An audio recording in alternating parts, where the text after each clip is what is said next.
Princess Anne brilliantly swerves awkward Andrew question with witty reply. The Princess Royal demonstrated her characteristic quick wit during her Australian visit when she deftly sidestepped an awkward reference to her brother, Andrew Mountbatten Windsor. Princess Anne is known for her sharp and witty retorts, and she expertly avoided an awkward personal question about her brother Andrew Mountbatten Windsor this week. The former prince has been sensationally stripped of his titles and told to vacate his home of Royal Lodge by King Charles after fresh revelations about his association with Jeffrey Epstein came to light. Andrew vehemently denies all claims against him. The spotlight has been very much on the royal family, and the headache isn't over, as Andrew has now been summoned by US Congress to explain his links to the late billionaire pedophile Epstein.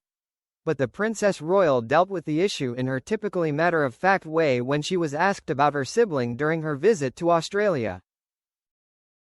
The exchange took place at a garden party marking the centenary of the Royal Australian Signal Corps, where the Anne met numerous military personnel.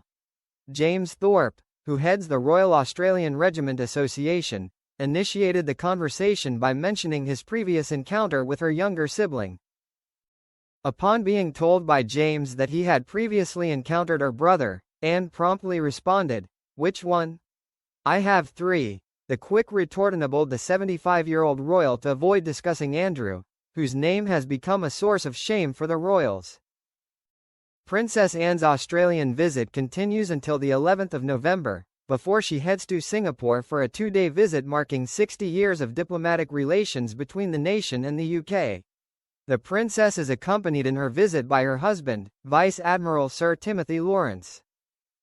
The pair will then return to the UK in time for Anne to present the Merchant Navy Medal for Meritorious Service on the 18th of November, before a dinner at the Royal Academy of Engineering that evening.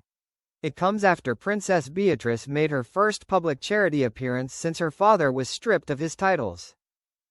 On Monday, Beatrice toured the Bourne Research Laboratories at Chelsea and Westminster Hospital, where she gave birth to her youngest child Athena several weeks prematurely in January. Meanwhile, the author of a damning Andrew Mountbatten Windsor biography has warned that there are potentially many more stories to come about the former prince.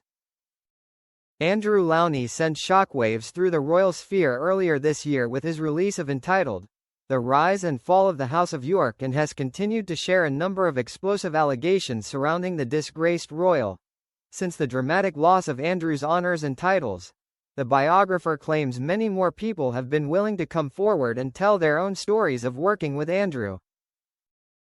Speaking exclusively to the Reach plc, he said, "I am hearing from protection officers, diplomats, people in the Navy. I am getting 2 or 3 people a day." He says that there have been so many new revelations that he's not only working on a new, expanded edition of his bombshell exposé, but he now has enough material for a second volume. He explained, "I also have plans to do a sequel called Untitled. I've just got so much new material from people coming forward. Several of Andrew's previously anonymous stories are now stepping out into the light. A lot of people who were off the record for going on the record for the paperback. It suddenly opened the floodgates," the author further claimed. He added that people who might in the past have remained silent on the former Duke of York have now decided that they want to be on the right side of history. He added, "I was giving a talk at the Bridport Festival on Friday, November 7th, and 2 people in the audience piped up. One was a nanny of Andrew's in the 1960s, and another was an ambassador from Kazakhstan. Really good people are coming forward and adding to the stories."